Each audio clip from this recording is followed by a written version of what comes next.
Hare Krishna, Hare Krishna, Krishna Krishna, Hare Hare, Hare Rama, Hare Rama, Rama Rama, Hare Hare, Hare Krishna, Hare Krishna, Krishna Krishna, Hare Hare, Hare Rama, Hare Rama, Rama Rama, Hare Hare, Hare Krishna, Hare Krishna, Krishna Krishna, Hare Hare, Hare Rama, Hare Rama, Rama Rama, Hare Hare, Hare Krishna, Hare Krishna, Krishna Krishna, Hare Hare, Hare Rama, Hare Rama, Rama Rama, Hare Hare, Hare Krishna, Hare Krishna, Krishna Krishna, Hare Hare, Hare Rama, Hare Rama, Rama Rama, Hare Hare. Shri Radha बदन मोहन की जय, आज एकादशी व्रत की जय, माता जी की जय, समस्त भक्त गणों की जय. Thank you so much, dear devotees, for coming here today on a weekend to participate and get some oxygen for the soul. Right? What is oxygen for the soul? Huh? Hari Naam is the oxygen for the soul. Okay, somebody will take care of the volume. Can you hear me at the back? Yeah. Okay. All right, good. I'm just trying to figure out.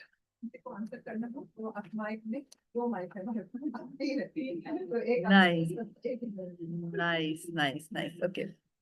So we will get started. We'll read from Bhagavad-gita, chapter number 2.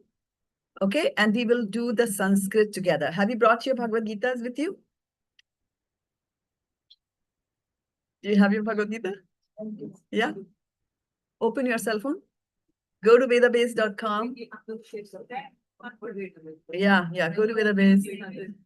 Go to Vedabase or bring your own book.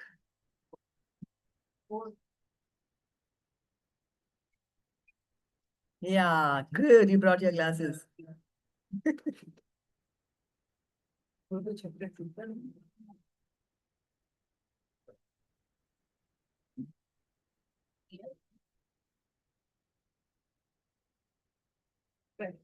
So while you are sitting down, I'll just do the Mangalachan prayers.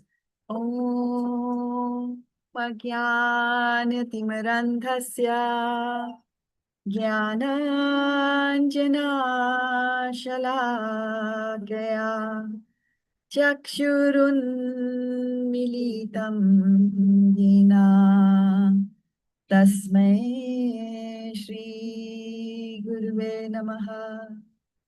Okay, so we will do the Bhagavad-gita Sanskrit together, all of us, starting with the first verse, and we'll do just the Sanskrit together, and it will be all of us doing it together like that.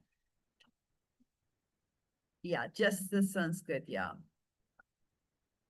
Chapter 2. Link उसमें भेजो please. देवी कुमारी उसमें डाल दो please. Chapter 2. Chapter 2, reading verses 1 through 72 in Sanskrit, all together.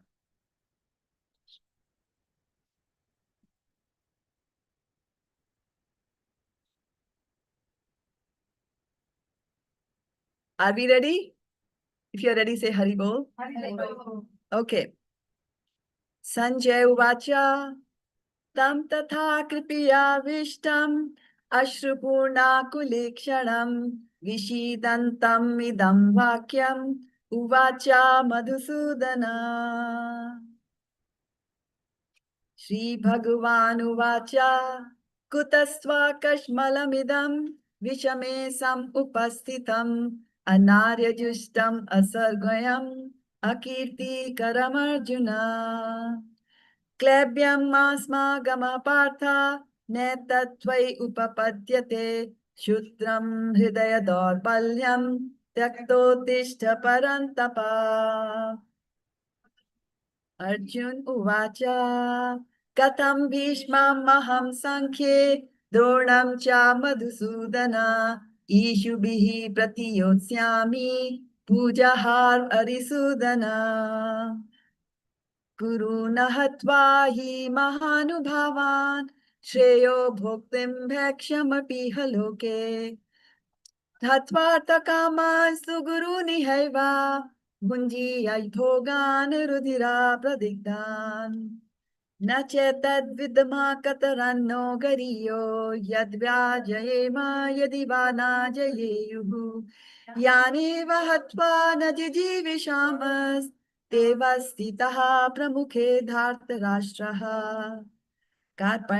कार्पण्यदोषोपहता स्वभावः पृच्छामि त्वां धर्मसम्मूढचेतः यश्रेयः स्यात् निश्चितं ब्रूहि तन्मे शिष्यस्तेऽहं शाधि मां त्वां प्रपन्नम् न हि प्रपश्यामि ममापनुद्यात् यच्छोकमुच्चोषणमिन्द्रियाणाम् अवाप्य भूमामसपत्तं रिद्धम् राज्यं शूराणामपि चाधिपत्यम् सञ्जय उवाच एवमुक्त्वा ऋषिकेशं गुडाकेशः परन्तपः न योत्स्य इति गोविन्दम् उक्त्वा तूष्णीं बभूवः तमुवाच ऋषिकेशः प्रहसन् इव भारत सेनयोरुभयोर्मध्ये विषीदन्तम् इदं वचः श्रीभगवानुवाच अशोच्यान् अनवशोचस्त्वं प्रज्ञावादांश्च भाषसे गतासून् अगतासूंश्च नानुशोचन्ति पण्डितः न त्व एवाहं जातु नाशं न त्वं नेमे जनाधिपः न चैव न भविष्यामः सर्वे वयम् अथा परम् देहिनोऽस्मिन् यथा देहे कौमारं यौवनं जरा तथा देहान्तरप्राप्तिर्धीरस्तत्र न मुह्यति मात्रा स्पर्शास्तु कौन्तेय शीतोष्ण सुख दुःखदः आगामापायिनो नित्यास्तांसि तिक्षस्व भारत यं हि न व्यथयन्त्येते पुरुषं पुरुषऋषभ समा दुःख सुखं धीरं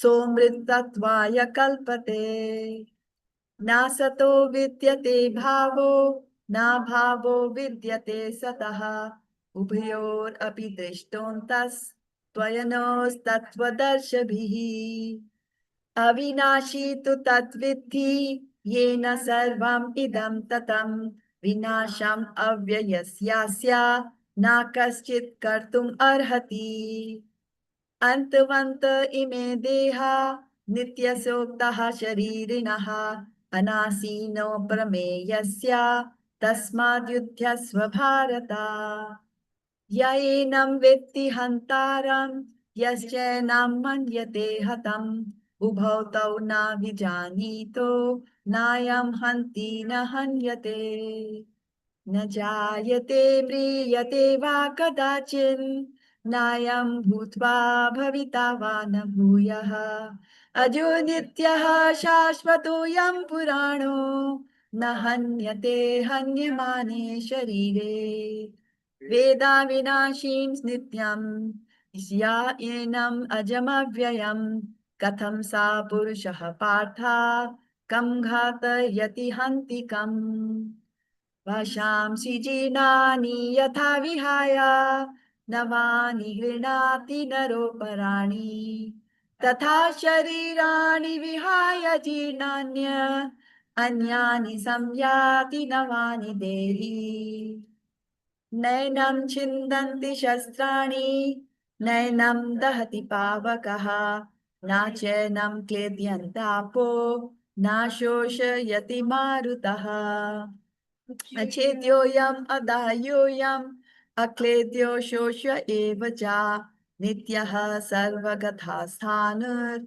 अचलोऽयं सनातनः अव्यक्तोऽयम् अचिन्त्योऽयम् अविकार्योऽयम् उच्यते तस्मात् एवं विदित्वैनं नानुशोचितुम् अर्हसि अथा चैनं नित्यजातं नित्यं वा मन्यसे मृतं तथापि त्वं महाबाहो नैनं शोचितुमर्हसि जातस्य हि ध्रुवो मृत्युर्ध्रुवं जन्मामृतस्य च तस्मात् अपरिहार्यर्थे न त्वं शोचितुमर्हसि अव्यक्तादीनि भूतानि व्यक्तमध्यानि भारत अव्यक्तानिधनान्येव तत्र का परिदेवना आश्चर्यवत् पश्यति कश्चिदेनम् आश्चर्यवद् वदति तथैव चान्यः आश्चर्यवच्चैनमन्यः शृणोति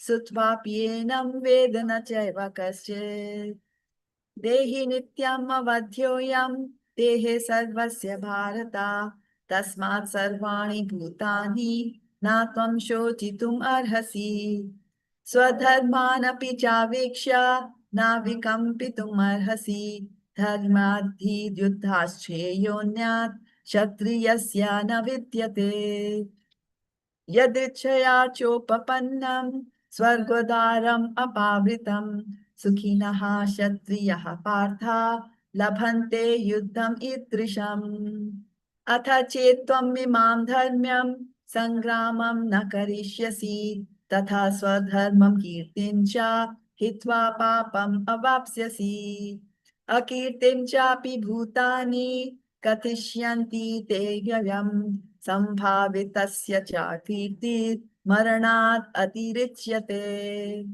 भयाद्रणात् उपरतं मन्यन्ते त्वां महारथः येषां च त्वं महाबाहो भूत्वा यस्यासि लाघवम् अवाच्यवादं च बहून् वदिष्यन्ति तवाहितः निन्दन्तस्तव सामर्थ्यं ततो दुःखातरं नु किम् हतो वा प्राप्स्यसि स्वर्गं जित्वा वा भोक्ष्यसे महिम् तस्मात् उत्तिष्ठ कौन्तेय युद्धाय कृतनिश्चयः सुखा दुःखे समाकृत्वा लाभलाभौ जयाजयौ ततो युद्धाय युज्यस्व नैनं पापम् अवाप्स्यसि एष ते विहितसाङ्ख्ये बुद्धिर्योगा त्वमां शृणु बुद्ध्या युक्तो यया पार्थ कर्मबन्धं प्रहास्यसि नेहाभिक्रमनाशोऽस्ति प्रत्यवायो न विद्यते स्वल्पमप्यस्य धर्मस्य त्रायते महतो भयात् व्यवसायात्मिका बुद्धिरेकेहा कुरु नन्दन बहुशाखा हि अनन्तश्च बुद्धयो व्यवसायिनाम् यामिमां पुष्पितां वाचं प्रवदन्त्य अविपश्चितः वेदवाता रतः पार्थ नान्यत् अस्तीति वादिनः कामात्मानः स्वर्गपरा जन्म कर्म फलप्रदां क्रिया विशेष बहुलां भोगेश्वर्या गतिं प्रति भोगैश्वर्य प्रसक्तानां दयापहृतचेतसां व्यवसायात्मिका बुद्धिः समाधौ न विधीयते त्रैगुण्या विषया वेदा निस्त्रैगुण्यो भवर्जुन निर्द्वन्द्वो नित्यसत्त्वस्थो निर्योगक्षेम आत्मवान् यावान् अर्थ उदापाने सर्वथा सम्प्लुतोदके तावं सर्वेषु वेदेषु ब्रह्मणस्य विजानतः कर्मण्येवाधिकारस्ते मा फलेषु कदाचन मा कर्मफलहेतुर्भूर् मा ते सङ्गो स्वकर्मणि योगस्थः कुरु कर्माणि सङ्गं त्यक्त्वा धनञ्जय सिद्ध्य सिद्धयो समो भूत्वा समत्वं योग उच्यते दूरेण हि अवरं कर्म Buddhi yoga dhananjaya. Buddhau sharanam anvichha. Kripanaha phalahetavaha. Buddhi yukto jahatiha. Ubhesu krita dushkrite. Tasmad yogaya yujyasva. Yogaha karma sukashalam. Karmajam buddhi yukta hi. Phalam tyaktva manishinaha. Janma bandha vinurmuktaha. Padam gachanti anamayam. Yada te moha kalilam. Buddhir vyati tarishyati. Tatha gantasi nirvedam. Shodavasya sutasya cha. Shruti viprati yada sthasyati nischala samadhau achala buddhis tadha yogam avapsyasi. Arjunuvacha sita pragyasya kya bhasha samadhi sasya keshava siti dhim kim prabhasheta kim asita vrajeta kim. Shri Bhagavan Uvacha Prajahati yada kamam sarvan partha manogatan atmanevatmana tushtaha sita pragyastadochate. Dukheshva anudvigna manaha sukheshu vigataspiraha vitaraga bhaya krodaha sitadhir muniruchyate. Yah sarvatra anabhisnehas tat prapya shubha shubham nabhinandati nadveshti tasya pragya pratishtita. Yada samharate chayam purnongangandiva sarvashaha Indriyani indriyarthebhyas tasya pragya pratishtita. Vishaya vinivartante niraharasya dehina rasavarjam rasopyasya param drishtva nivartate. Yatato hi api kaunteya purushasya vipaschitaha indriyani pramatini haranti prabhasmanaha. Tani sarvani samyamya Yukta asita matparaha vasehi yasyindrani tasya pragya pratishtitaha dhyayato vishayan pumsaha sangastejo sanga sanjayate kamaha kamat krodho vijayate krodhat bhavati sammohaha sammohat smriti vidhramaha smriti bhramshat buddhinasho buddhinashat pranishyati.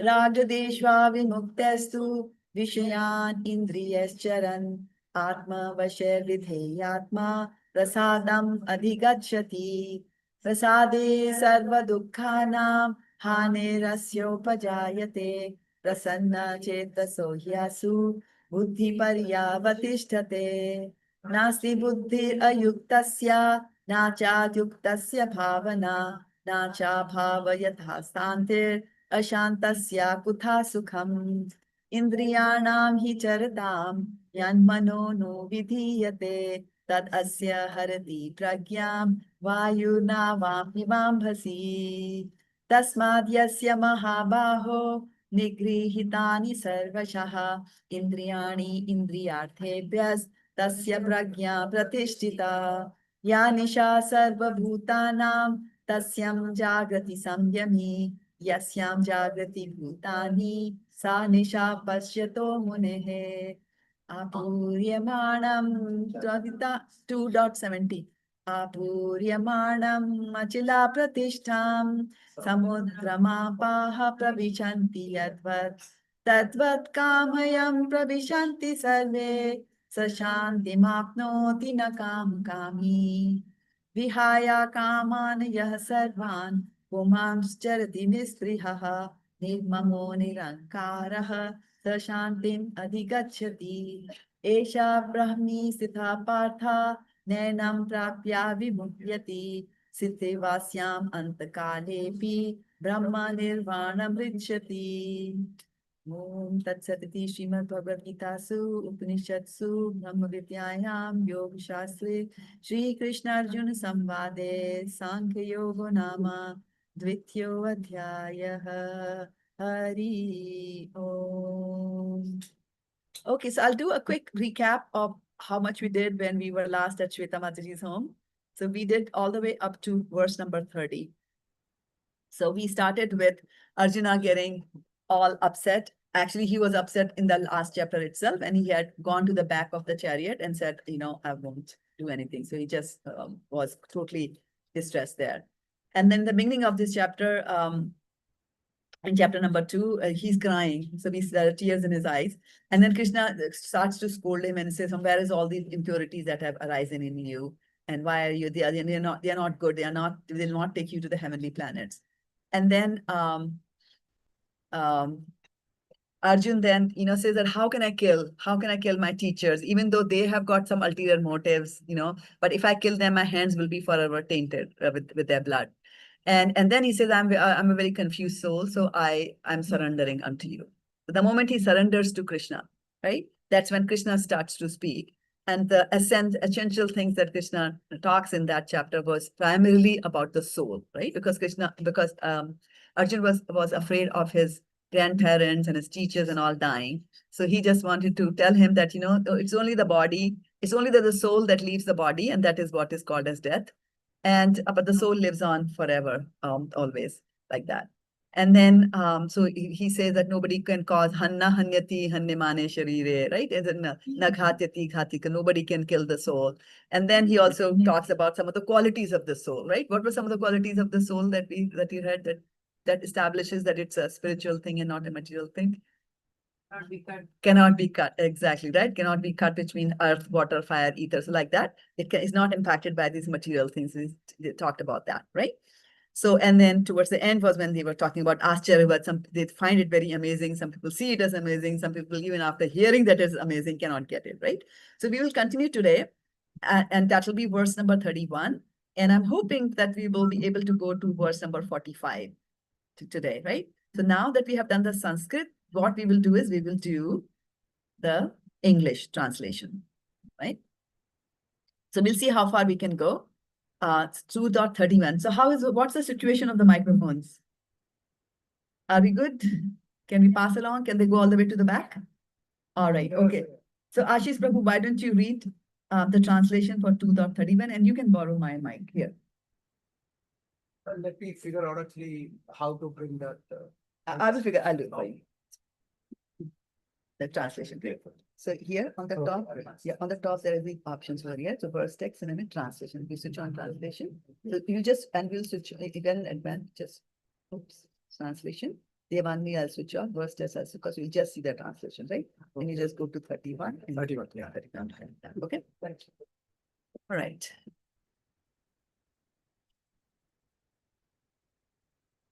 Text 31. Considering your specific duty as a Kshatriya, you should know that there is no better engagement for you than fighting on religious principles, and so there is no need for hesitation. One.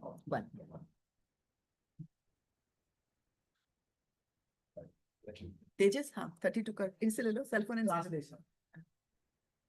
Go far. Happy are the Kshatriyas. जोर से बोलो थोड़ा सुनाई नहीं दे रहा इसका लफड़ा है इसको पहले से चार्ज कर लिया करो. Happy are the Kshatriyas to whom such fighting opportunities come unsought, opening for them the doors of the heavenly planets. However, you do not perform this religious duty of fighting, then you will certainly incur sins for neglecting your duties and thus lose your reputation as a fighter. People will always speak of your infamy, and for a respectable person, dishonor is worse than death.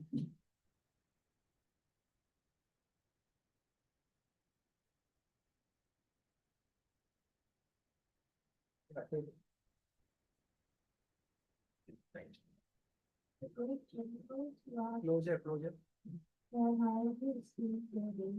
Rohini जोर से बोलो थोड़ा सुनाई नहीं दे रहा.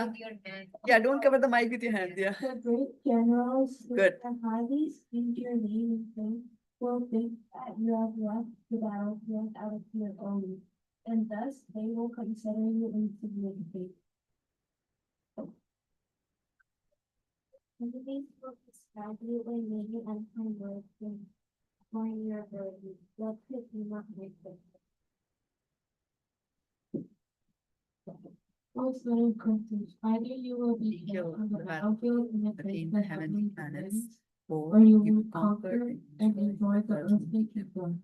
Therefore, get up with determination. Do thou fight for the sake of fighting, without considering happiness or distress, loss or gain, victory or defeat. And by doing so, you shall never incur sin.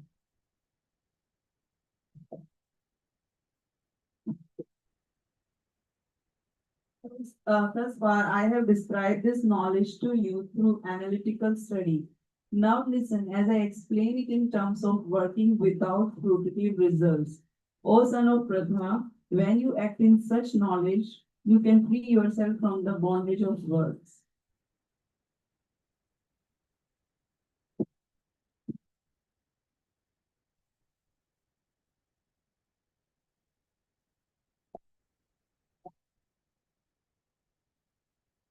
Those who are on this path, In this endeavor, in the world, there is no loss or diminution, and the wicked advancement on this path can protect one from the most dangerous type of fear. Those who are on on this this path path are resolute in purpose, and their aim is one. O beloved child of the Gurus, the intelligence of those who are irresolute is many. Men of small knowledge are very much attached to powerful words of Vedas, which recommend various spiritual activities for elevations to heavenly planets, result in birth, power, and so forth. Being desirous of sense gratification on your mind, they say that there is something more than this. In the mind of those who are too attached to sense enjoyment and material opulence, and who are bewildered by such things, the resolute determination for devotional service to Supreme Lord does not take place.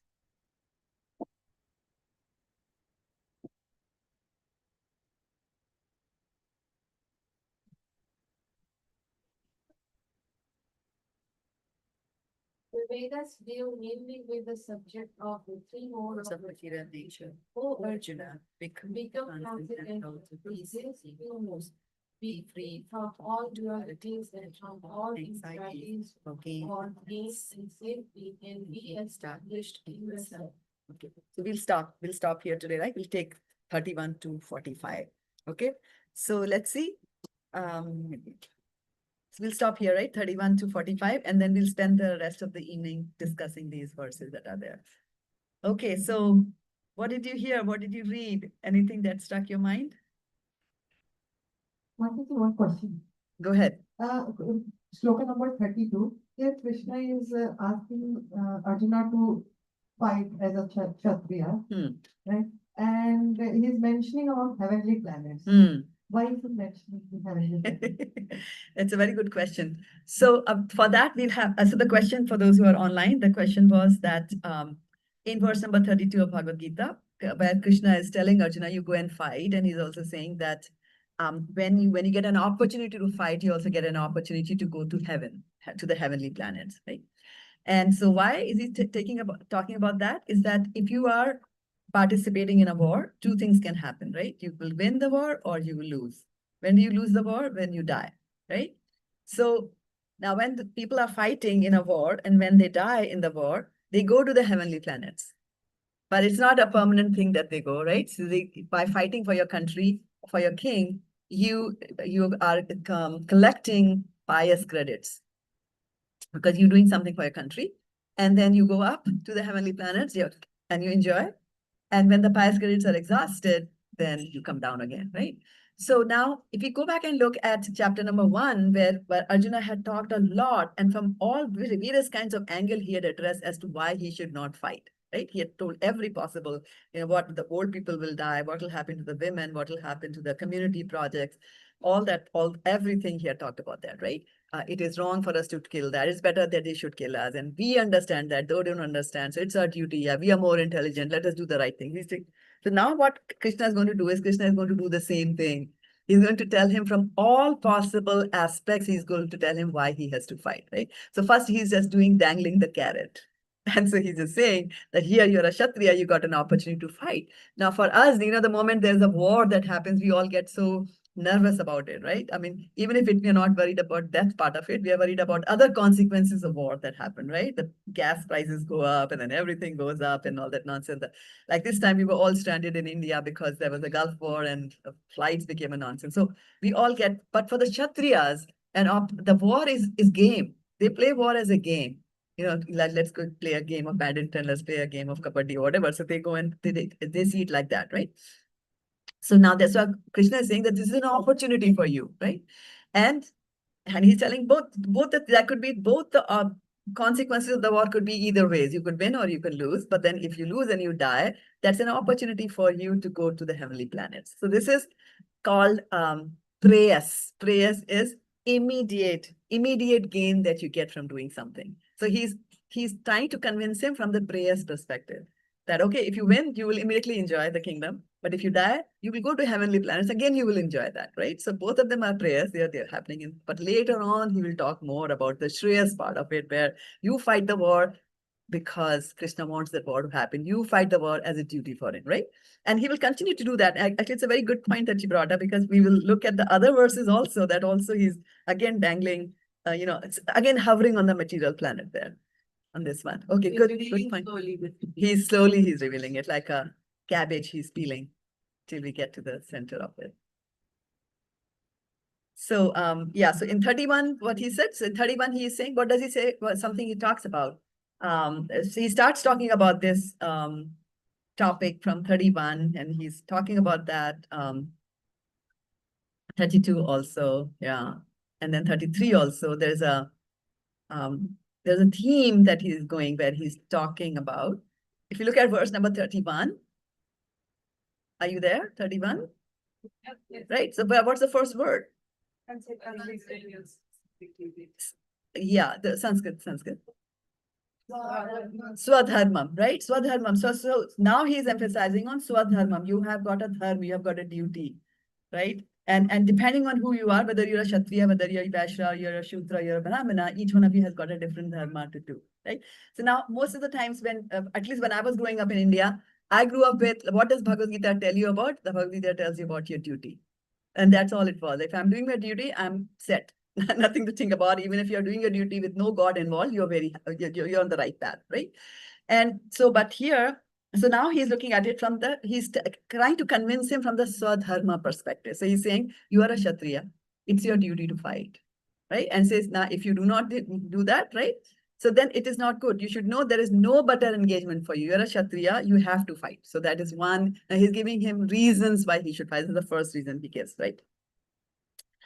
And then for fighting and for religious principle, for this, there is no hesitation.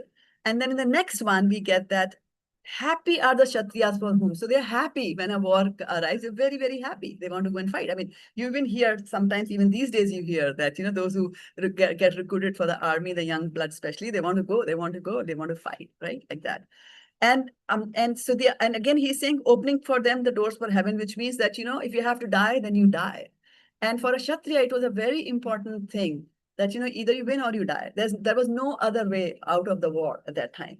And so there's a very interesting story about a queen. So there's a king who goes out for war, and the queen is back in the palace, and she's waiting for the king to come back. And so when the king is coming back from the war, the news comes to her that the king did not win the war. Right? So that's the news she gets. So anyway, she's up on the palace, and from the parapet, she's looking and she can see the army coming back, whatever is left of the army, and the king also coming. And so she can just, from here, she can just see the front part of the king, right? And so she's anxious, she's waiting for him, and she's got all these nice words in her mind that what she's going to tell her husband, because the husband has lost the war. Right? So she's all, very compassionate, full of love, and, feeling sorry for the king and all that stuff.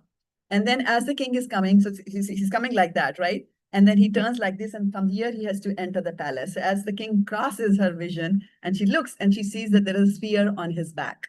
So the king is hurt, right? Now, any other wife would have felt very compassionate and very sad about the fact that my husband is there. And she just stood up and she said, I don't want to meet the king. I don't want to meet my husband.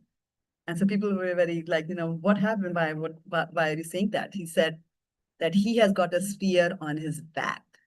This means that he was running away from the war and somebody, attacked him from the back. The better thing for a Kshatriya to do is to have the spear on his chest. So I'm just trying to share the mentality and the mood of the Kshatriya. That's what they are made of, full of passion. That's what they do, right? So here, that's what Krishna is saying, like, hey, so he's kindling his energy, iska khoon garam kar rahe, Bhagwan. Ek baar lade to kisi tarah se, right? Like that.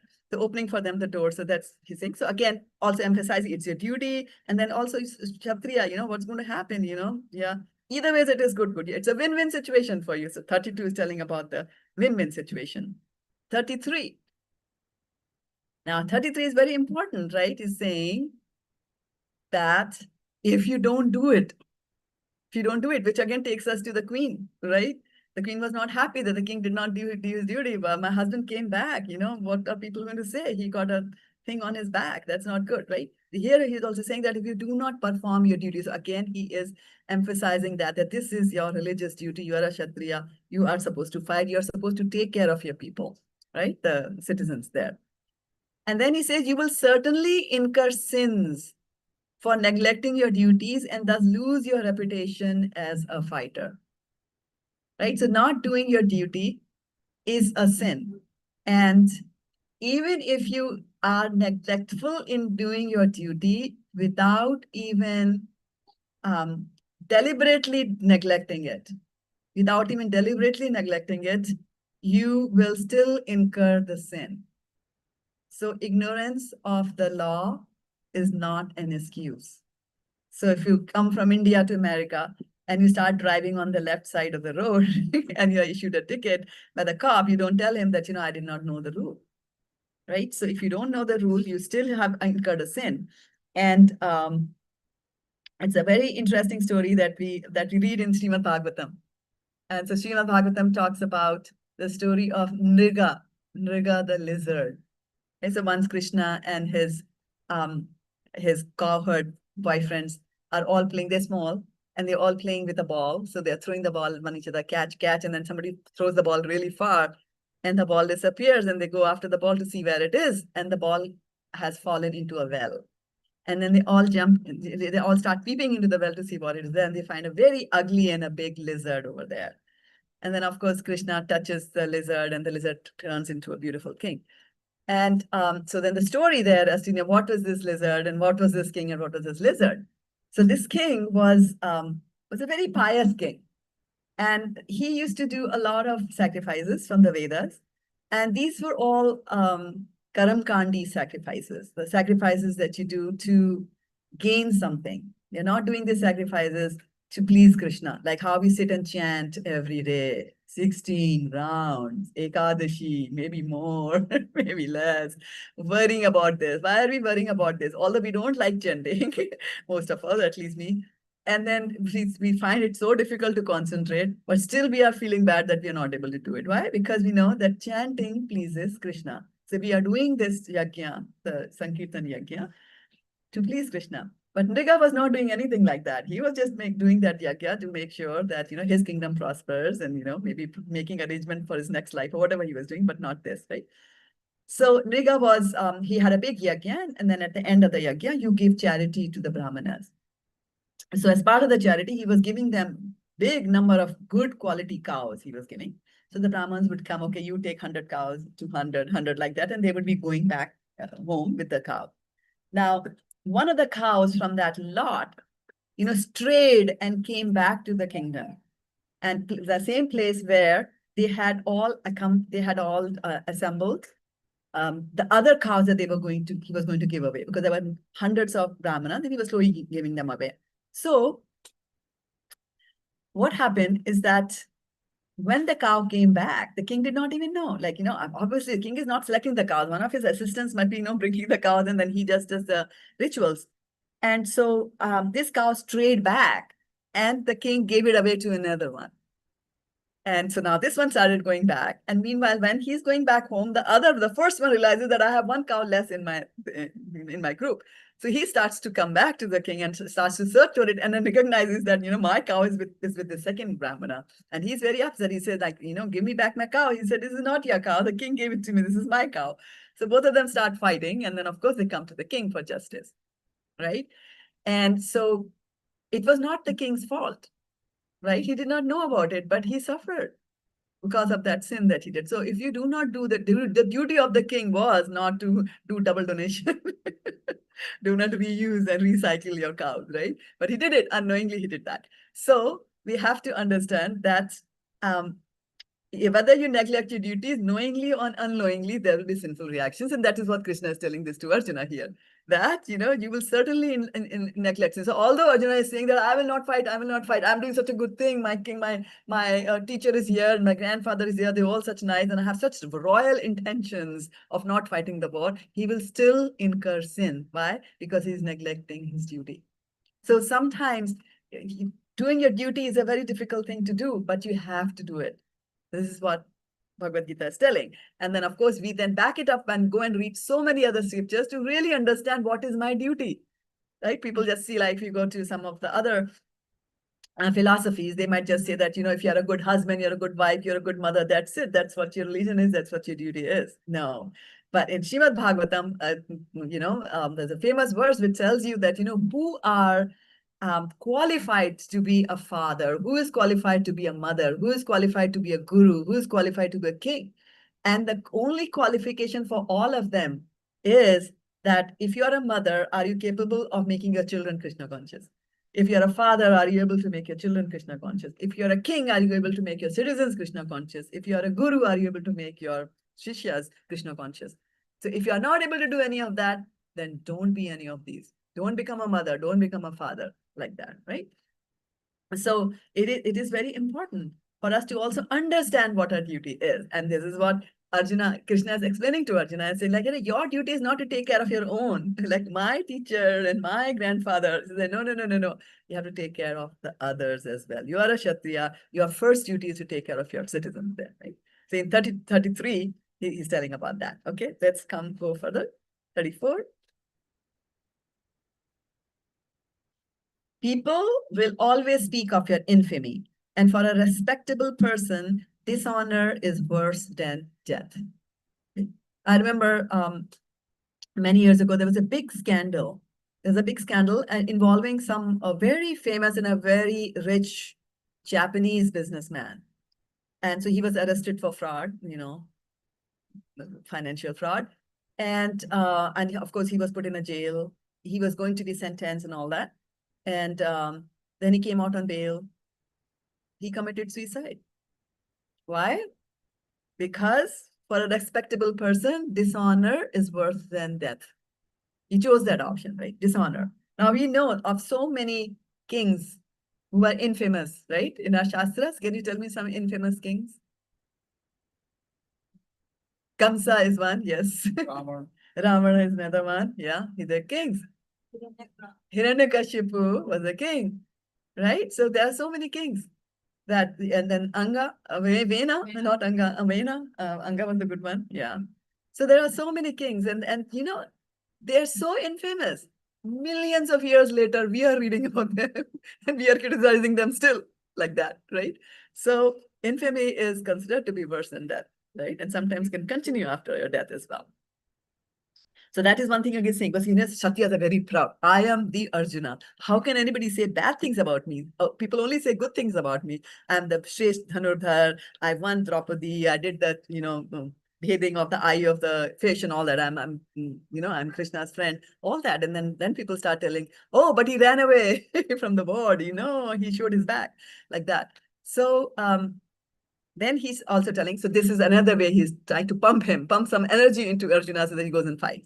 35, what does 35 say?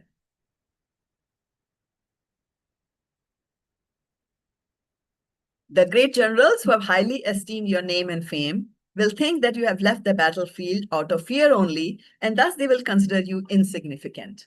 So who do you think would be the great generals that Krishna is alluding to? Great general. Bhishma Pitama, correct? So 500 points. Duryodhan, okay. Dronacharya, right? So now he's touching his, he's touching his soft corners. He's saying, great generals. Immediately he'll say, oh, great general, Dronacharya. Oh, he's my teacher.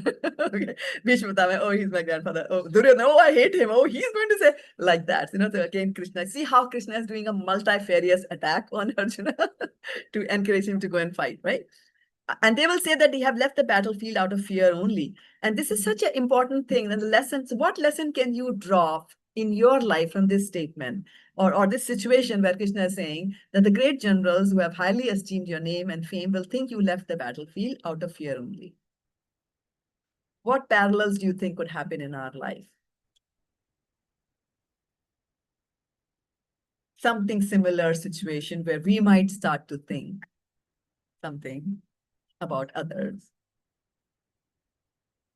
So here what is happening? Arjuna is leaving the battlefield. And why is Arjuna leaving the battlefield? Is he leaving because he's scared? No. He has some very solid reasons for not fighting. And if he were to leave the battlefield, he has some very solid reasons. And they all seem very justified reasons, right? Solid, rock solid evidence he had placed before Krishna, right? So then we see that, when a person does an activity and different people look at that, right? Different people look at the activities that a person is doing. All of us could be having and making our own interpretation, and which is not always the right thing. So we can be very, very judgmental. Oh, Keshvi comes here. Very nice in a sari. Nice. So this is a lesson for us to learn that, always try to see the intentions of a person behind their act and not just on the face of it, what they seem to be doing. Right? That's very, very important. And that'll give you a lot of peace also in life. If you don't look at the intention, if you only go by the surface value at what people are doing, then you might be totally wrong in that. Yeah. So then he's saying that they will think that you have left after fear only, and thus they will consider you insignificant. So again, he's touching his ego and saying that they are going to think, they're going to tell you are insignificant. Do you want it? Do you want it? Do you want it, Arjuna? And no, right? So he's doing that. Okay. 36. Avachyavadams jabahun vadishyanti tatahita. Your enemies will describe you in many unkind words and scorn your ability. What could be more painful for you? Was there ever a time when you were in school, small child, and then you did something and everybody laughed? How did that feel? Miserable, right? Miserable. You would just like, "Maa Sita ki tarah dharti phat jaye aur main andar sama jaun." Like that. So it is very, very painful. It's very painful when people start scorning you, start saying bad things about you. Unless you are a politician. Yeah, look, you have a thick skin and it doesn't matter to you what is happening. Okay, 37. Actually, 36, I want to talk a little more about that. And Chamlangi will laugh because it's a common topic we talk. So in this case, we are not talking about enemies describing, but we do describe in unkind words. We describe Indra all the time. He's the king of heavens. He's the boss of all the demigods. But then he keeps on doing these naughty things every now and then, right? Until we criticize. And we are nowhere near the demigods. They are exalted devotees of the Lord. That's why Krishna has given them so much of opportunity to preach, to organize and manage. But we freely criticize. Oh, look at Indra. Indra does it. Oh, look at Indra. Indra does that. I mean, it takes a lot of efforts to become Indra, right? Even Bali Maharaj is not Indra these days. He will become Indra after some more austerities in the future. So what I'm just saying is that it's easy. Unkind words are easy to come. Especially if you're a teenager, you say unkind words to your mother and father, isn't it? Yeah, but then you grow up and regret that. So which is fine, I guess. So Krishna is telling him that there, right? Okay, and then 37, what does it say on 37?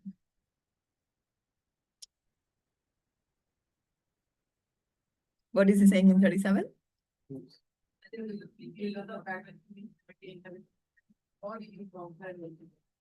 Yeah, so he's telling him the pros and cons of going and fighting, 2.37. And so pros and pros. He's saying pros and pros, like how Vaishnavi Prabhu says yes or yes. Win or win. What do you say? Yes, win-win situation, right? There's no con. Either this, you win and you enjoy here, or you enjoy in the heavenly planets, right? Okay. Then,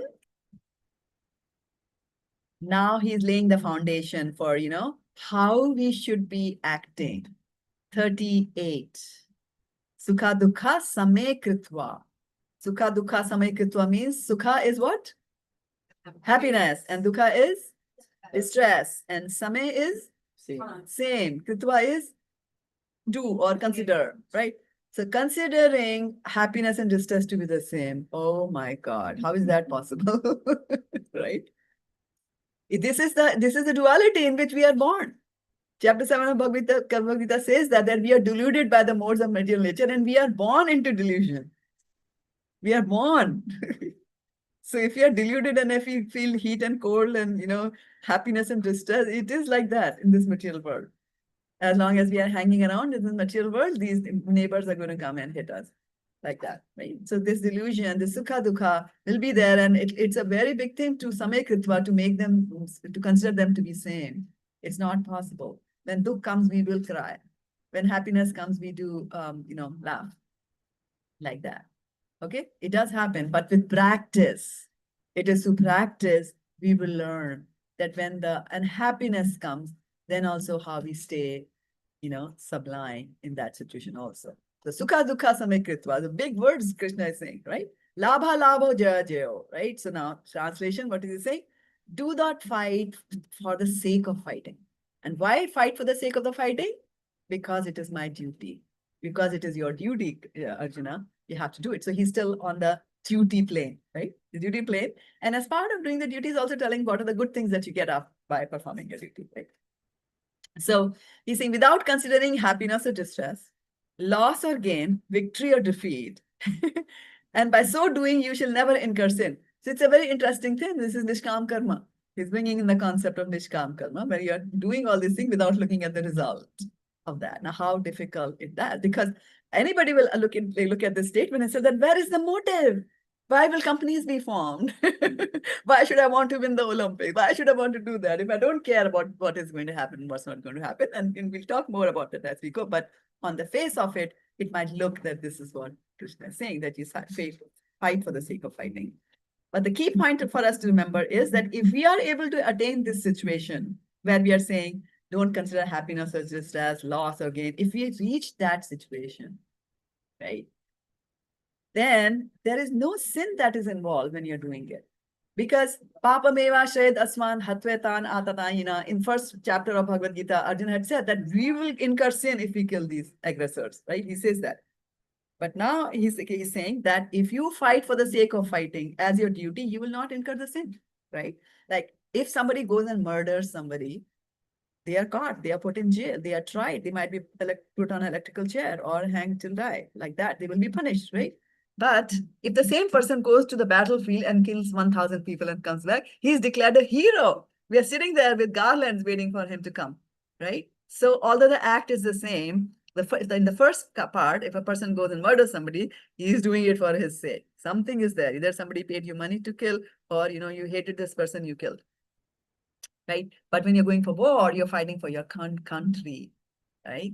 And you gave it your best. You knew either you could die or you could come back alive. That's fine, right? So key thing to remember here is that when you do things like that, you do not incur sin. And as we saw in the previous verses, if you neglect your duties, then you do incur sin. Like that, right? Unless you're neglecting your duty for a higher cause.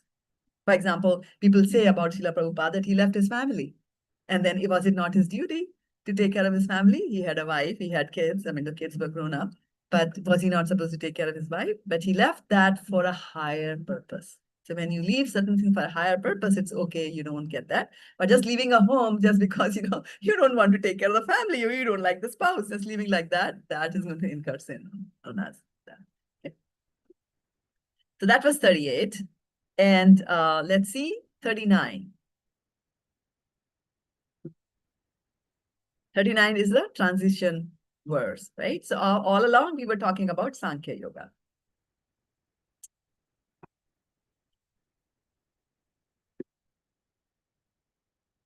right? So what is Sankhya Yoga? Sankhya Yoga, like I told last time, was the empirical formula of this universe, right? So like water is made up of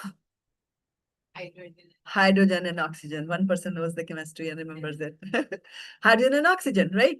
And what is this material world made up of?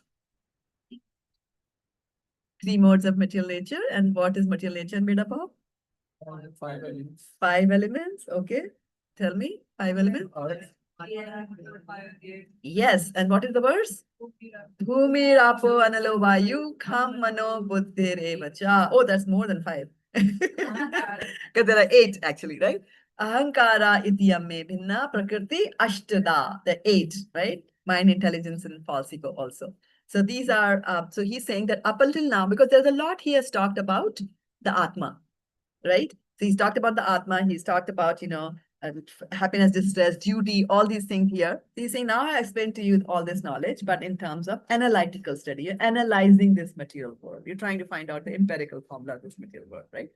Now he's saying, now the switch is going to happen for the rest of the chapters in the Bhagavad-gita. He's going to take him towards devotional service, right? Now listen as I explain in terms of working without fruitive result. So the word is fruitive. It has only one T and not fruitative, right? Fruitive. So fruitive means, fruit means, what does fruit call in Hindi? Phal. So no karam phal, right? So I will tell you how to do karma so that you don't get the phal of that, right? Oh, son of Prita, when you act in such knowledge, so when you understand what it means to work without focusing on the results, then you will free yourself from all bondage of work. Otherwise, all kinds of work will cause some sort of a bondage. And we might, I was pretty much horrified because I used to think I'm a very sinless person because I had given up non-veg and all that. So where is the sin? Right? 4 regulative principles. Where is the sin? Right? But then there are so many sins that we will incur unknowingly. For example, if you go inside the kitchen in the morning to cook for Krishna and then you step on an ant, you kill the ant, right? It's a sin. So sins keep on happening, and especially in the life of a grihastha. There are a lot of sins that happen, and that is why to counterbalance all those sins that happen, they say a grihastha must definitely do deity worship in their home. They should show the lamp to the deity at home, and also, they should be chanting, they should be reading the scriptures, and then they should also be reading 1 chapter of Bhagavad-gita. So you can congratulate yourself, you read 1 chapter of Bhagavad-gita and then some more, right? And you heard, you're hearing, I hope. Like that, right? So that was 39, where it's the transition that is happening. And 40 is trailer. Krishna is telling the trailer, right there. Tejas Babu, you need help bringing up the verses? No. You have the verses? Okay.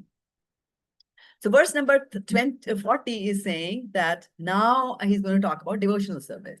And he's telling you the benefits of devotional service. Again, a pro of devotional service. In this endeavor, there is no loss or diminution. Now, isn't that amazing? There's no loss and diminution, because if you look at material world, there is always loss and there's always diminution, right? For example, when you become old, there is hair loss. That's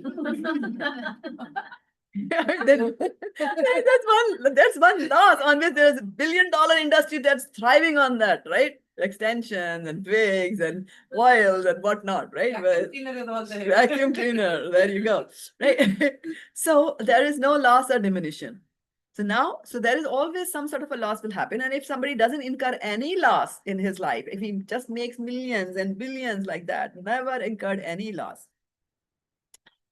But in the end, death comes. That's the biggest loss. He loses everything which is material, right? So you have to give up this way or that way. You will give. It will get taken away from you. And or diminution. It doesn't decrease also. Actually, the interesting thing is that it increases. Bhakti begets bhakti. You do a little bhakti, you get some more. You get a little bhakti, you get some more, right? Like that.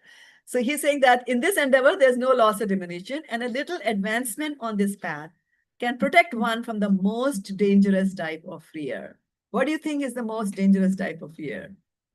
Death, death, death, death.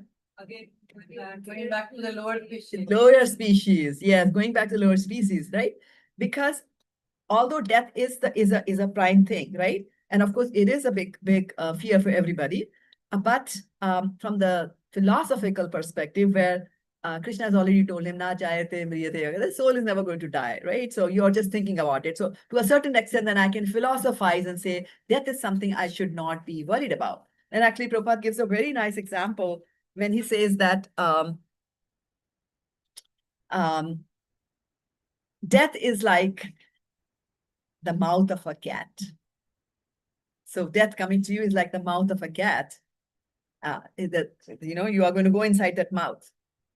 And then whether that is good or bad depends on whether you are the kitten or you are the mouse, right? Because the cat, you know, holds the kitten in its mouth and carries the kitten from one place to a place which is more safe. So for a bhakta, death is welcome because he's saying that I'll get to see God, right? I might go back to Godhead. So for them, death is nothing. It is just a nice embrace of Krishna into the mouth. Whereas if you're a mouse, if you're a non-devotee, then it definitely means, you know, has a very different concoction over there. So, although it appears to be the most dangerous type of fear is death, but from philosophical perspective, once you have got the human body and not utilizing the human body to go back to Godhead and not doing sufficiently good devotional service in this life to get another human body in the next life, which means that you'll get some other body, right? Like the body of a mongoose. I don't know why mongoose came to my head, but or body of a snake, rabbit, you know, fish, camel, all kinds of things are there, right? Jackal, fox, lion, elephant, you name it. You could get any of those bodies, and in those bodies, you cannot do devotional service easily. There have been instances here and there, right? But they're not there. So, but here's saying that a little advancement. So you do a little advancement, then you stop doing it. You stop doing it, but then it will come back again to you.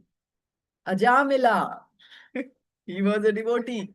He did a lot of devotional service, but then he was waylaid, right? Ran off with a prostitute. Started doing murder, this and that, you know. But a little goodness remained. He was still using the name of the God to name his children. And then at the time of his death, he says Narayan, and that's it. Just his utterance of the name Narayan changed the history, course of history for him. He was supposed to go back to Yamraj, but he doesn't. Right? Instead, he's sent back here. The Vishnu Dutas come and prevent him. So if you do even a little bit for Krishna, it stays in your bank balance. Now, today, if I earn $1 million, and usually people say that if you're very attached to your family, which most of us are, if you're very attached to your family, after that, you will be born somewhere close by.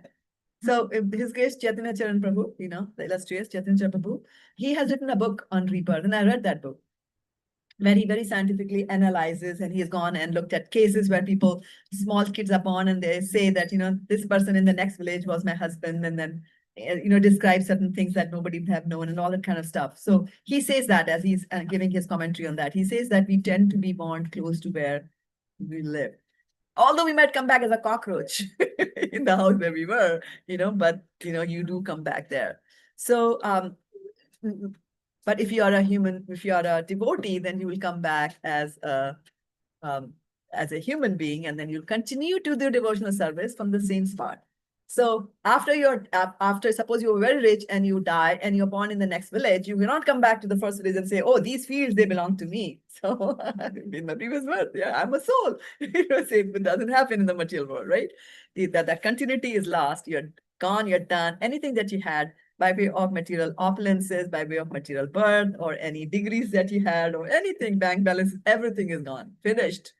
They become zero. The diminution is so much that zero, the curve comes down, becomes zero.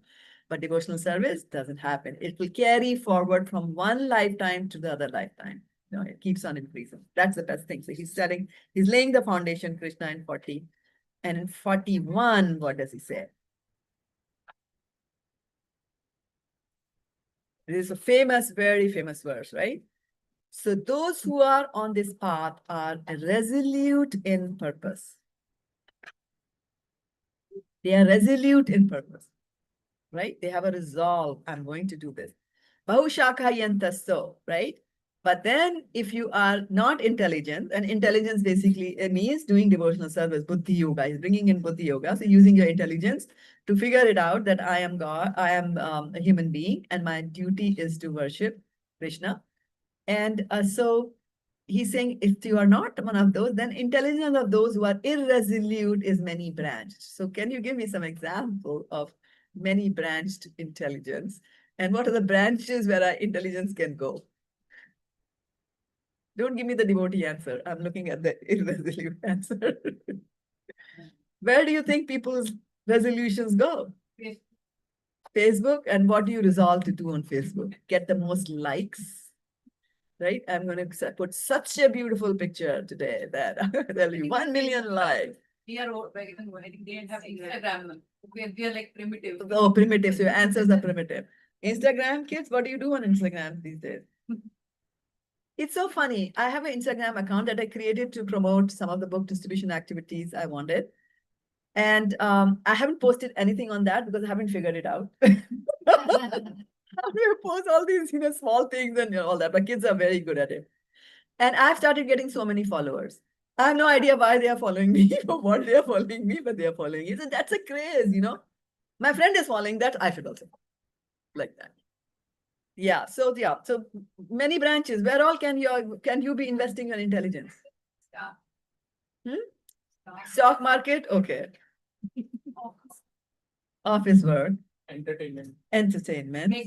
Makeup. Huh? Food? Yeah. Today, Food for yourself. Today, Kadashi. Yeah.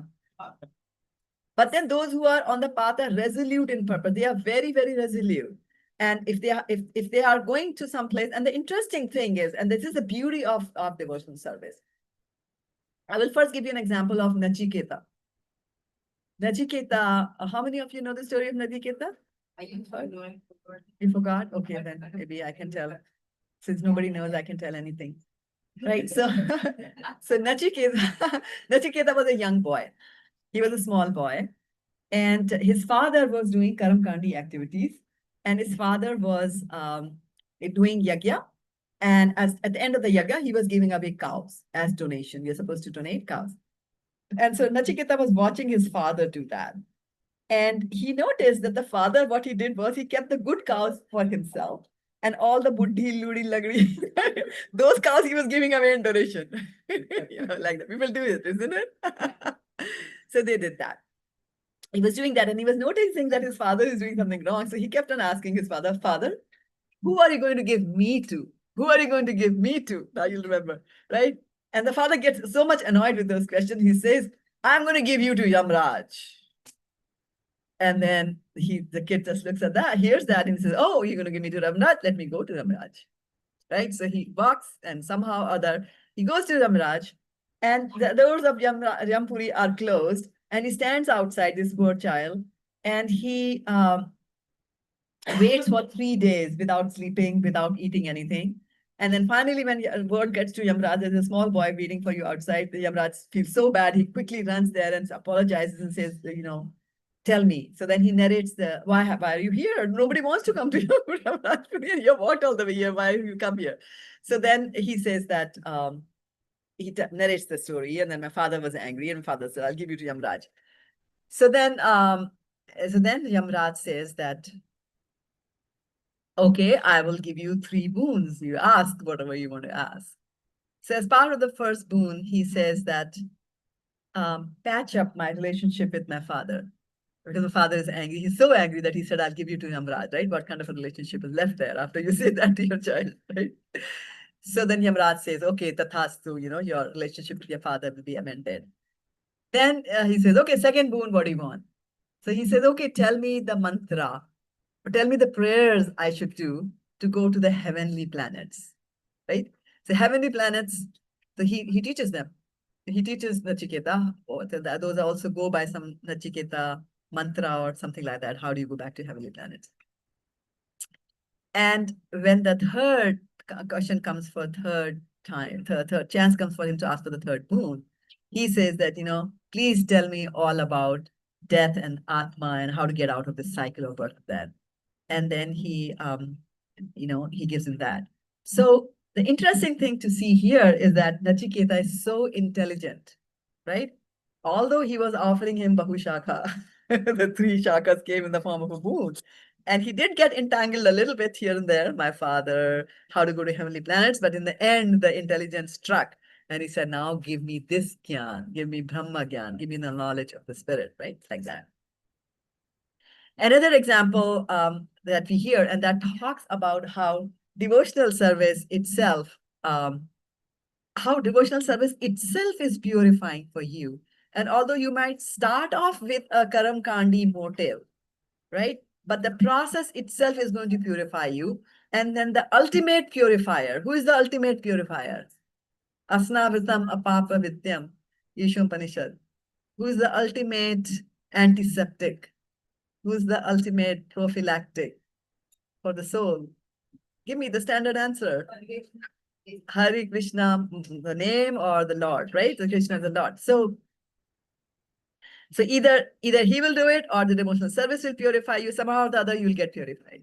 Okay, and that's why sometimes in the temple, if you see apichetsu duracharo, people doing durachar, very bad activities, but if they're doing devotional service, we just don't say anything to them because they already engage in doing devotional service. They will get purified and they will come back to the right path. So never point fingers at anybody, right? And by the way, they also say that if you point a finger at your neighbor, there are 3 more pointing back at you. And there's the thumb telling you there is Krishna above, let him take care of everything, right? So we should not be doing that. So Vyavasatmika Buddhi Ekaha Kuru Nandana. So those who are on this path are resolute in purpose. Dhruv Maharaj, I want a kingdom, more powerful and bigger than my great-grandfather, Brahma. And then Narad said, oh, come on, don't. He's a father. She's your stepmother. She's still your mother. She said it. Forget it. Kids get scolded all the time. Don't, He said, no, I'm a Kshatriya. Like that. And then Narad says, okay. Then he gives him the mantras. And what was the mantra? Om Namo Bhagavate Vasudevaya. Om Namo Bhagavate Vasudevaya. Om Namo Bhagavate Vasudevaya. And so he goes to Vrindavan, right? And then he sits and he chants. And then what else does he do by way of austerity? Fasting, terrible fasting, right? First only berries, then only leaves, then only air, then he like that, stops air also like that, right? And then Krishna comes and says, okay, what do you want? I can give you, you want the kingdom? Yeah, tell me what do you want, right? And what does Rumara say? Swamin varam na yache. I'm not going to ask you anything. Yeah, Kathartho varam na yache. I'm not going to ask you for anything because I've seen you. I was going after glass, and now after seeing you, I've seen the diamond. I want you. But then Krishna, of course, Krishna gives him that. He goes back to Godhead ultimately. But before that, Krishna also gives him the kingdom, 35,000 years to rule the kingdom. He also gives him the planet Dhruva to stay, which doesn't get demolished and all that, because Krishna also has to think about his reputation, right? I mean, after somebody does so much of austerity, doesn't eat anything, and in the end, Krishna does his magic and he says, I don't want anything, like, cheat. How can you do that? I did so much for you, and tum mera brainwash kar diya. So Krishna, no. I'm also going to give you something. But then, of course, you'll come back to me like that. So they are resolute. They're very resolute. Hanuman, right? Hanuman, when he goes to Lanka. Lanka is such a glamorous city, Las Vegas. But then Hanuman doesn't. What is single focus? What was his single focus? Where is Sita? Where is Sita? Where is Sita? That was his Ekeha Kuru Nandana. So that is what he's telling. Ekeha, don't look. There's the Kauravas. Don't look. Don't look there. Don't look there. Eke. And this was the same Arjuna who saw only the eye of the bird. He did not see anything else, right? The same Arjuna is now under so much of delusion because of the affection and the attachment that he has for his family. Like that. So don't do that, right? And then now he's coming, Krishna is again coming and saying about the Vedas, right? And what does he say about the Vedas? 42, 43. What does he say? Anybody has the book open and a mic close by? Men of small knowledge are very much attached to the flowery words of the Veda, which recommend various fruitive activities for elevation to heavenly planets, resultant good birth, power, and so forth.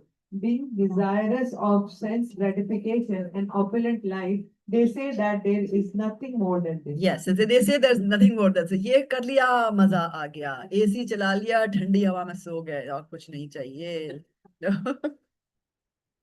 आराम बढ़िया चीज है मुंह ढक के सोइए right but there is more to be done in life you know we have no time to do aram at all the devotional service spreading Krishna consciousness is such a difficult task and but it's enjoyable at the same time right so he's saying men of small knowledge so earlier we talked about they are one-pointed attention, they're resolute. Now we are talking about, those who are going here and there. और ये भी कर लो, वो भी कर लो, ये कर लो, अच्छा शादी कर लेते हैं, अच्छा बच्चा, अच्छा उसको कर लिया, वो बीमार होगा, तो ठीक कर ले. Like that, we are constantly adjusting the material world, right? And then again, he's saying, the Vedas are recommending fruitive activities for elevation to heavenly planets, resultant good birth, power, and so forth, beauty, all that, right? And what does Kunti Maharani say in praise of Kunti Maharani? Jannu Aishwarya Shuta Sibi Ede Mana Madhapama Never Harati Abhudatam Vetam Akinchana Gochara. He said that those that you will be achieved only by those who are materially impoverished, they're exhausted materially. Whereas other people who are trying to gain good parentage, good birth, good education, Stanford graduate, right? Beautiful Miss Universe, like that. If you're trying to do any of that, then it's very difficult for you to also think about Krishna at the same time. But these Vedas are telling you exactly that, or at least that portion of the Vedas are telling you that. Karma Kandi activities, the Vedas telling that. So now Krishna is telling that those who are less intelligent will pursue that route and they'll say there's nothing more than that. Ye ho gaya papa ye. And then, and the 44, what does he say? Yeah, absolutely. Yes. On the microphone, because there are people online. We just talked about Dhruv Maharaj. Dhruv Maharaj was also asking for the material benefits, like for sense gratification.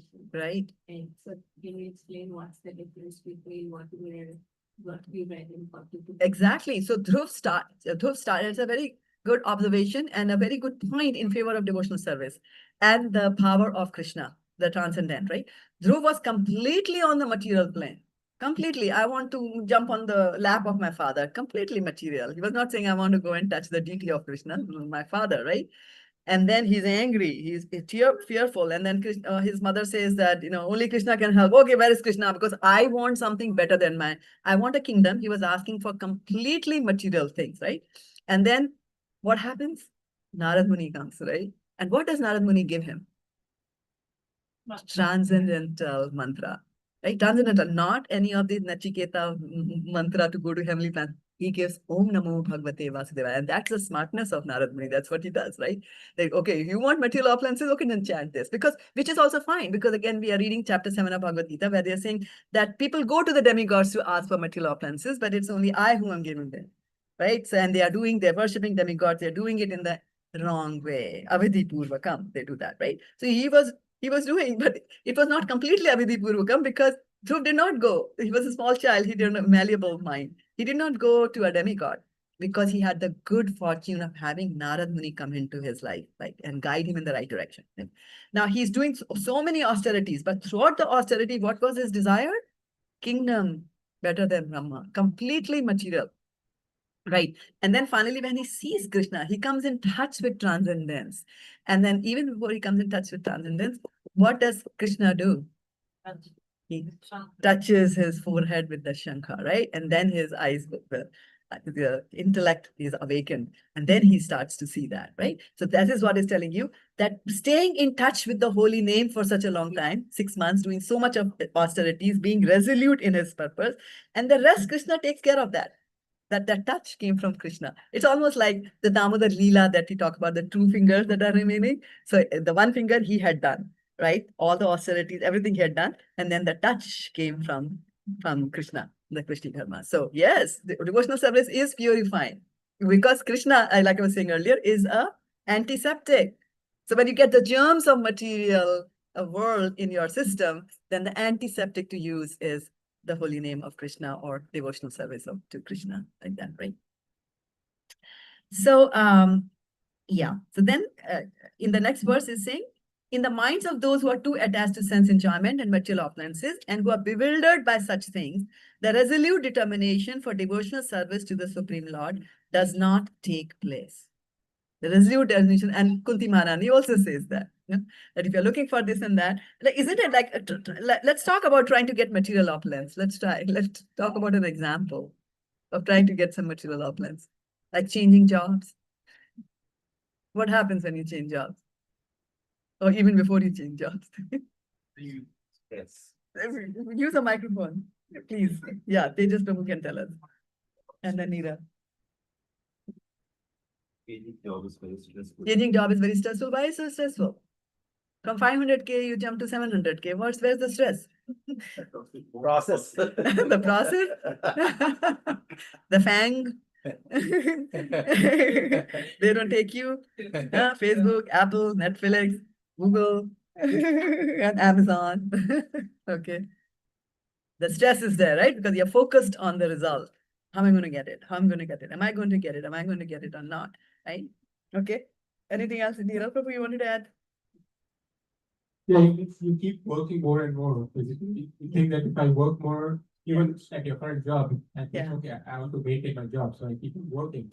And then if you're changing job, then you have to work. Start from the Start from the ground beginning. up again, establish yourself there, have your reputation built, and so on and so forth. And there's it's a famous story about Bill Gates. I mean, of course, I know it didn't happen, but so Bill Gates had to once cross over and go to the other side of the river. And so there was a boatman sitting there, and it was lunchtime. He had his lunch and he was sleeping in his boat. And then Bill Gates comes and says, quick, ferry me across the river. And this guy says, no, it's my lunchtime, I'm taking. He said, no, I'll give you this much money. I'll give you this much. He said, no, I don't want it. And then, he said, but if I give you so much money, then you will be able to relax. So he says, that's what I'm doing right now. So this is material world. Like, you will go after certain things, leave everything here, they'll say, वो बहुत अच्छा था. जब ये नया वाला refrigerator नहीं था, पुराना वाला ज्यादा अच्छा था. अभी ये जगह ज्यादा लेता है, इसकी आवाज आती. Everything that is in this material world is tainted with some distress. Sooner or later it'll come up, right? So mind will not be at rest. It will be always agitated. Material world by nature is agitating. It will agitate you, right? And then last verse, Traguniya Vishaya Veda, Nistraguniyo Bhavarjuna, Nirdvandho Nitya Sattvasto, Niryoga Shema Atma. The Vedas deal mainly with the subject of the three modes of material nature.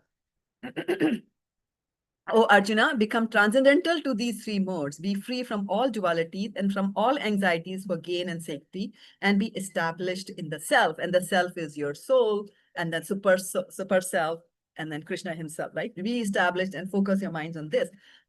And also notice that he's saying that the Vedas deal mainly with these topics, mainly, majority of them. There are parts of Vedas, and then appendices to the Vedas, which are the Upanishads that go deeper into spiritual knowledge.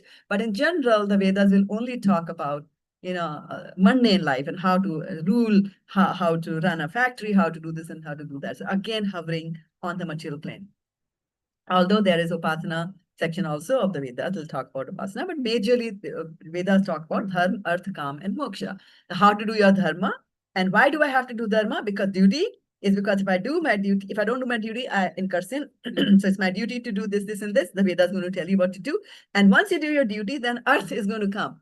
Economic gains are going to come to you if you do your duty. So Dharma, Artha, Kama. And then you get your material opulence and Kama, your desires are fulfilled, right? I want a Tesla, whatever is the latest. Yeah, I want that. It'll be fulfilled when you get the Lakshmi to do that, right? Kama. And then Moksha. Moksha is again, somehow after all this, after all the Teslas and the wine and the women, all that, you realize that, oh, the old age come, the hair is dropping, right? So then we're like, oh, so it is this material body that is the cause of all the problems. Can I float and be somewhere where there's no material body, because there'll be no knees that'll hurt, there'll be no lower back that'll hurt, like that. That is moksha. They're not talking about moksha that I get out of this body, get my spiritual form and do devotional service to Krishna. It's not talking about that. This moksha is just for our own gain. So Vedas majorly talk about those four, and he says Nistraguna, Niryogasham, right? So Nirdando Nitya Sattva, so Nistragunyo Bhavarjuna. So these will talk about the three modes of material nature, but you rise above these three modes of material nature. And how do you rise above these three modes of material nature? Through only devotional service. Because devotional service is the only thing which is above the three modes of material nature. Everything that we do in this life is all materialistic activities. It gets transcendentalized. It depicts only when you associate that with Krishna and touch it. So it's like the conch shell that Krishna puts and touches over there. Okay. So I'll stop over here and take some questions or comments. And Devi Kumari can tell me the program for the rest. Yes, we will have reflection questions, and after that, there's Marti prayer and recite. Awesome. Okay. Good. Any reflections? Any questions? Okay, on the microphone.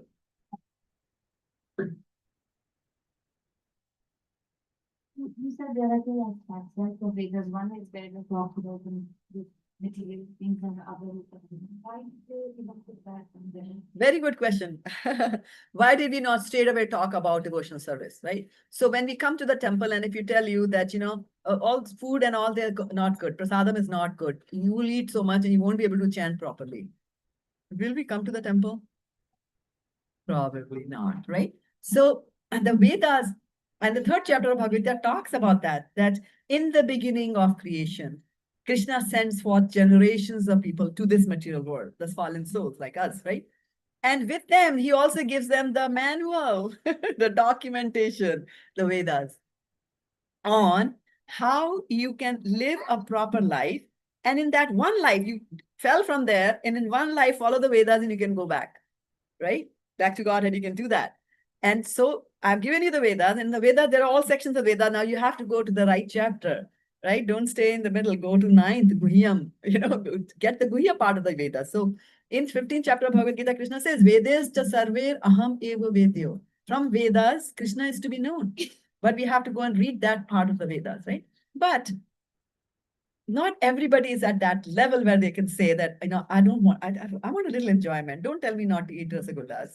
I love them. I will give them up eventually, but not right now.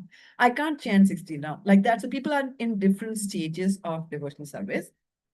And we want to enjoy in the material world. And that is a reason. If we go back to what is all this material world and the Vedas, why have this documentation, why this has to be written, right? So if you go back to the original cause as to why we are in this material world, because up there, we all were there. And 3/4 of us are always there. They don't fall down. Only 1/4 of Krishna's creation has fallen down into these material world.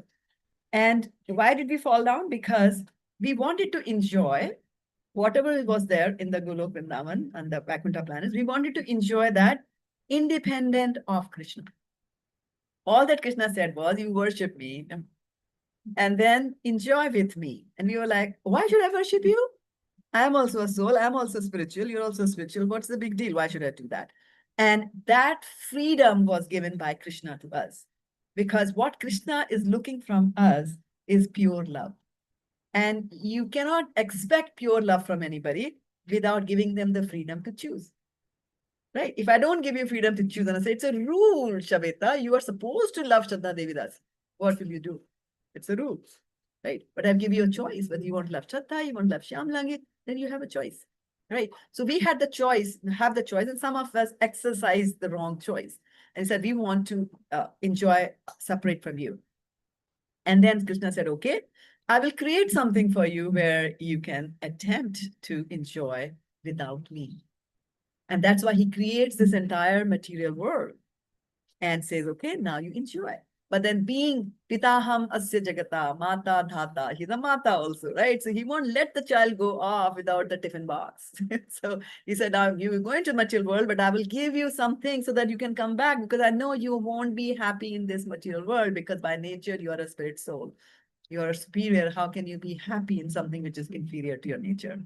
So then he creates these Vedas, and he knows. Krishna says, again, 7th chapter, we are reading that. Bhavishani cha bhutani mam cha vedana kachana. He knows which of these souls are going to want what. He says, okay, you want to enjoy food?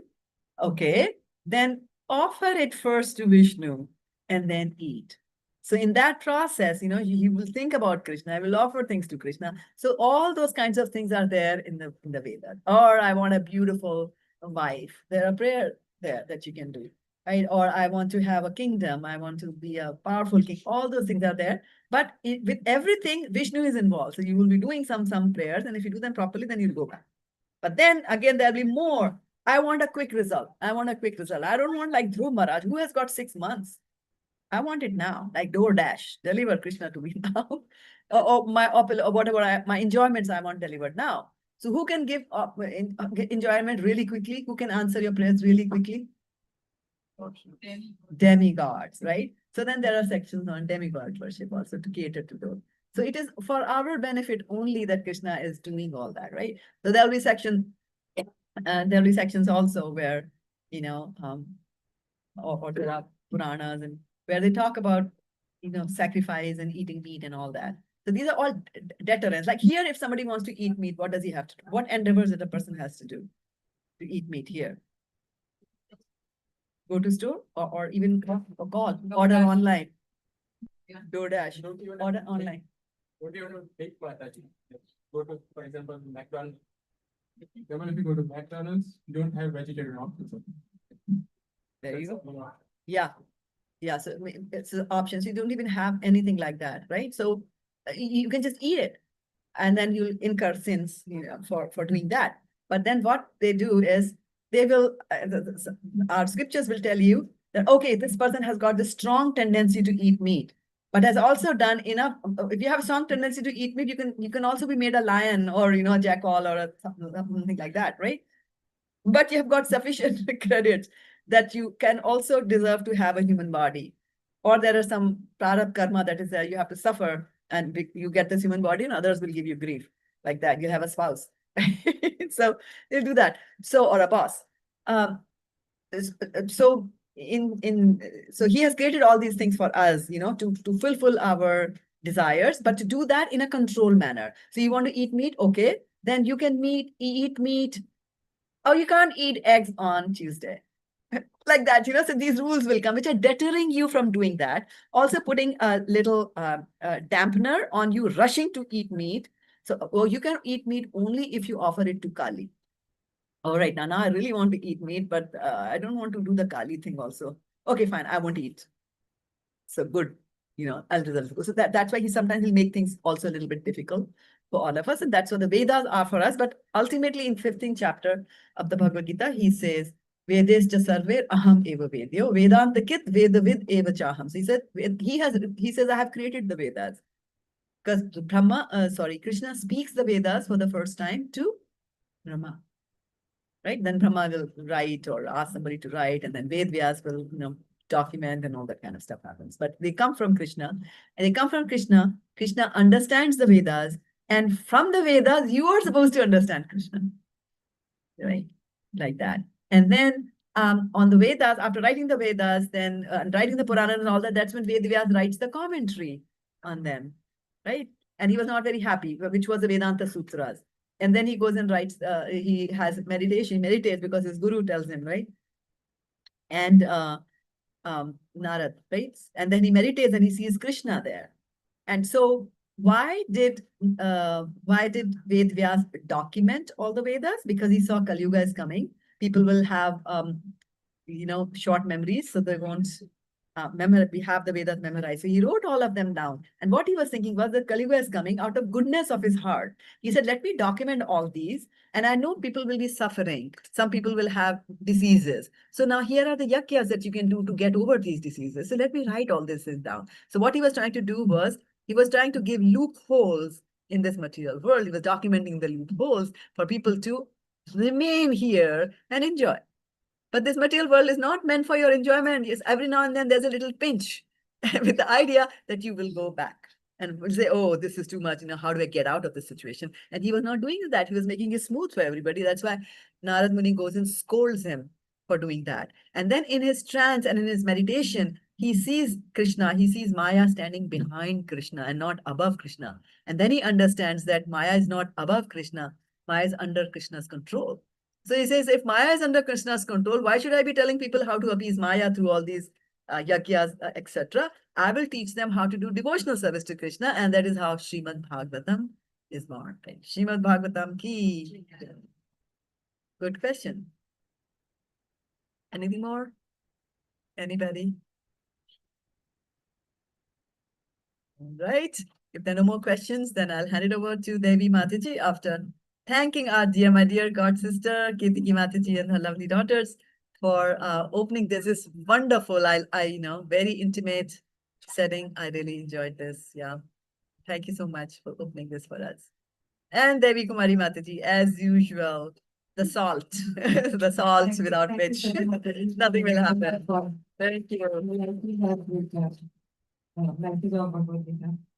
Now we will have Nursing Maharti, Awesome. lover of Nursing Maharti.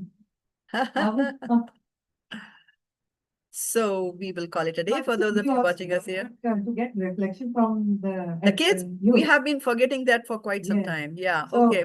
Youth. all of you have to share at least one line, whatever you got from this class. Okay? One by one. Okay, good. You want me to pass the microphone? No, She has the microphone? Okay. Then you start. everyone has to. Reflection is not a question. Reflection is anything that you heard. Anything that you heard.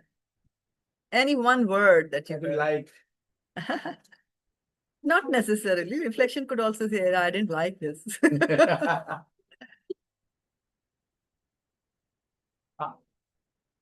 Closure. And don't, yeah. I like the point where you made, it was like about. You need two microphones for me to be able to hear you. Already done. Oh, Oh. I like the point where you made, like, I was like, thinking about, like, Arjuna, like, when you have to shoot in the eye of the fish, like, all you can see is the eye, but because of this connection, they like, try to even, like, do his duty and enjoy. Very good, thank you. And for those of you who will be watching here and will be listening at the Facebook recording or YouTube recording, one of the feedback that I got, that's why I'm insisting today, that they say that there are so many questions. From your answers, it looks like the questions are very interesting, but we never get to hear the questions. So that's why I'm going to read the reflection which my dear god sister Rahini has made. She was saying that one thing that caught her attention was the mention in the class that Arjuna was so focused that when he was piercing the eye of the fish during Draupadi's Swayamvar, and you really like that. And you're looking for that kind of a focus in devotional service? Very nice. Okay, good. Thank you for that. Now you are entitled for prasadam. Rahini. I can't hear.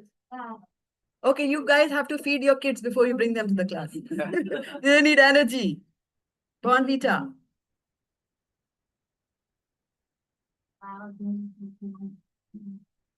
I didn't hear a thing.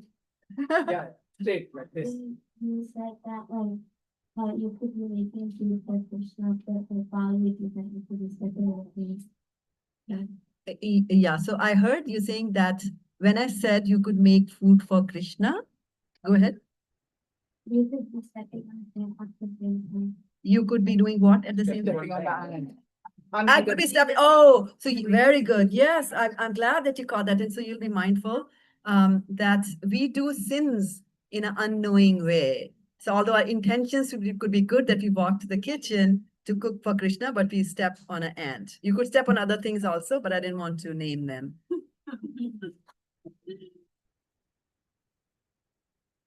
Arna, tell us. Closure. Learn from this and see that if you like don't want to be dishonored or like you don't want to Spoken badly by others yeah and go down in history. Yeah. embarrassed Mm-hmm. you shouldn't do something you shouldn't do something or like commit like anything that would like put you down.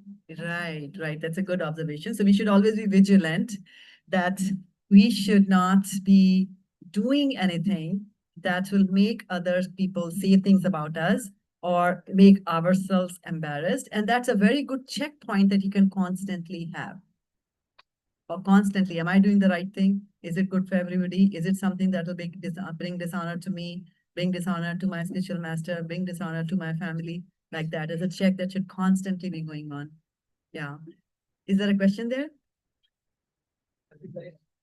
Reflection. Yeah. Okay, good. Yeah. I would say like See, that's a nice voice. Yeah. What did you have for lunch? I would say something I found interesting is like just duty in general. And like how duty can be like different today. How it was like from before, but it's also like still just as important, I guess. Very nice. Yes. Yes. Very nice observation. Very nice observation. As we grow through in life, it changes. And that's the beauty of this material world. It is constantly changing. Constantly. Yeah. Thank you for that reflection. Okay, then I'll be. Ah, Keshvi, I want a reflection from you.